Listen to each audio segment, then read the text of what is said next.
আসসালামু আলাইকুম সুপ্রিয় দর্শক, সবুজ বাংলা ইউটিউব চ্যানেলে আপনাদের সুস্বাগতম।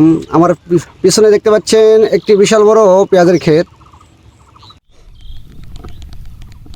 দর্শক দেখতে পাচ্ছেন পেঁয়াজের গাছগুলো খুব দুর্বল প্রকৃতির। আমি এই চাষি ভাইরে জিজ্ঞেস করব উনি এই পেঁয়াজ রোপণের সময় কী কী খাবার প্রয়োগ করেছিল এবং পরবর্তীতে উনি কী কী পরিচর্যা করেছিল, ওনার পরিচর্যার কোথাও কমতি আছে কি না।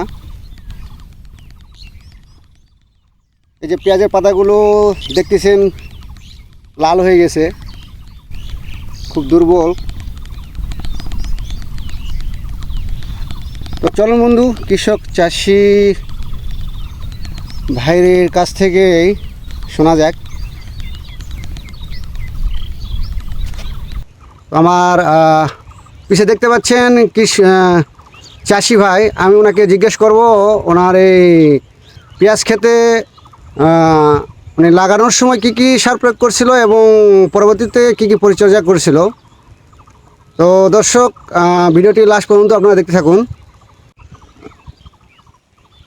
এই যে সুপ্রিয় দর্শক, আমার পাশে দেখতে পাচ্ছেন ইনি হচ্ছেন এই পেঁয়াজ চাষি। তো ওনার মুখ থেকে শোনা যাক। আসসালামু আলাইকুম। ওয়ালাইকুম সালাম রহমতুল্লাহ বারকাতুহু। ভাই, আপনার নামটা? আমার নাম মোহাম্মদ আন্তাজ মন্ডল। দর্শক, ওনার সুন্দর নাম আন্তাজ মন্ডল, মোহাম্মদ আন্তাজ মন্ডল। উনি এই পেঁয়াজ চাষি। তো ভাই, আপনার এই পেঁয়াজের গাছগুলো দেখতেছি খুব দুর্বল প্রকৃতির। আপনি রোপণের সময় কী কী খাবার দিয়েছিলেন?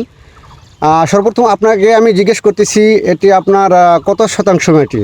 আমি প্রথম বীজ যখন জমিতে গাড়ি ওই সময় জৈব সার দেওয়া আছে, অর্থাৎ গোবর সার আর কি। গোবর সার, ডিএপি এবং পটাশ, তার সঙ্গে সামান্য একটু সাদা সার অর্থাৎ ইউরিয়া সার আর কি, এই দিয়ে আমি ব্যবহার করে জমি বীজ লাগাইছি। লাগানোর পর যখন এক সিঁচার পর তখন গাছ একটু পাতা লাল লাল সিস্টেম, ওই সময় আমি দিয়েছি ওবলার আর কি। ওবলার স্প্রে করেছিলেন? হ্যাঁ, স্প্রে করেছি আর কি গাছের মাথা। ওবলারটা স্প্রে করেছিল আর কি। তার সঙ্গে একটু হালকাভাবে আমি দিয়েছি আর কি ইমেজ কর, সামান্য হালকা করে আর কি। তিনি পরবর্তীতে একটু এমস্কোর মিক্স করে দিয়েছিল আর কি, স্প্রে করে গাছের পাতায়। মানে যে ওবলারের সঙ্গে আর কি, ওবলারের সঙ্গে। তারপর পরবর্তীতে আপনি আর কি পরিচর্যা করেছিলেন?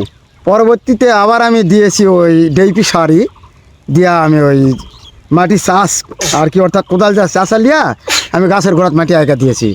মাটি যে খাঁচানোর পরে আমরা যে প্রকৃতিতে ইয়ে করি আর কি, কোদালের মাধ্যমে, উনি ওই ব্যবস্থাটাই করেছিল। এই যে কোদালের মাধ্যমে, এই যে কোদালের মাধ্যমে উনি মাটি খাঁচানোর পরে বেঁধে দিয়েছিল ডিএপি সার, না? হ্যাঁ, ডিএপি সার দিয়ে। তার সঙ্গে আমি আবার ওই যে ওবলার ব্যবহার করেছি, মানে যে দ্বিতীয় তিনবার আর কি হয়ে গেছে পরপর। তার সঙ্গে দিয়েছি পোকার কিছু ওষুধ আমি, অর্থাৎ পাতা। পাতার, হ্যাঁ পাতা, মানে যে অর্থাৎ পোকাটা কি পাতাতে বসিছে না আর কি, যে এই কারণে পাতা লাল হচ্ছে না হয়তো, অথবা কি সুস্থিছে পাতা, মানে পাতার রসটা খাচ্ছে নাকি পোকায়, এই জন্য আপনি এই কারণে পাতা পোকার ওষুধ আমি দিয়েছি। কি ওষুধটা দিয়েছিলেন? ওষুধের নাম আমার তো পুরোপুরি খেয়াল হচ্ছে না আর কি। আচ্ছা, ঠিক আছে। ওখান থেকে আচ্ছা, তবে আমি আপনার মুখ থেকে আগে শুনেছি আপনি এটা লুমলা ভাবে লাগাইছিলেন, মানে প্রত্যেকটি ফসলে একটি যে সিজন আছে, হ্যাঁ সিজন ওভার, সিজনটা ওভার করার পরে উনি পেঁয়াজটা চাষ করেছে। হ্যাঁ করেছে। তো বোঝা যাচ্ছে এখানে যে উনি সিজন টাইমটা ওভার করার কারণেই মনে হয় ওনার এই পেঁয়াজের গাছগুলো লাল হয়ে গেছে। তাছাড়া উনি পরিচর্যায় কোথাও কমতি রাখেন নাই বা খাবারে কোথাও কমতি রাখেন নাই। গতবার আমি লাগাচ্ছিলাম এই, মানে যে গতবারে পেঁয়াজ খুব সুন্দর হয়েছিল আর কি, দিন দশেক আগে লাগানো আসলো। উনি বলতেছেন যে গত বছর উনি এই পেঁয়াজটা চাষ করেছিল, খুব সুন্দর হয়েছিল। উনি সিজন টাইমেই গত বছর চাষ করেছিল, যার কারণে ভালো ফসল পেয়েছিল। গতবার আসলো 7.5 শতক মাটি, 7.5 শতক। আর এবারে আছে 14.5 শতক আর কি। ও এটা উনি গত বছর লাগাইছিল হচ্ছে 7.5 শতক, এবার ওনার হচ্ছে 14.5 আর কি। 14.5 শতক, মানে আর ডাবল। হ্যাঁ ডাবল। তো যাক, আল্লাহ ভরসা, উনি তো চেষ্টার কমতি রাখেন নাই, দেওয়ার মালিক আল্লাহ তাআলা। আশার দ্বারা লাগাচ্ছি, আল্লাহ অবশ্যই হ্যাঁ। অবশ্যই উনি এখনো চেষ্টা চালিয়ে যাচ্ছেন। চেষ্টা তো চালাচ্ছি আর কি। যাক, মার্শাল্লাহ। তো ভালো থাকেন, সুস্থ থাকেন। আলহামদুলিল্লাহ। ভাই, আসসালামু আলাইকুম। ওয়ালাইকুম সালাম রহমতুল্লাহ বারকাতুহ।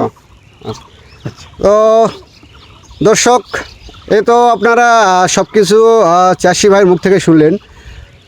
প্রত্যেকটি ফসলের একটি সময় থাকে, আপনারা সময় মোতাবেক ফসল চাষ করার চেষ্টা করবেন।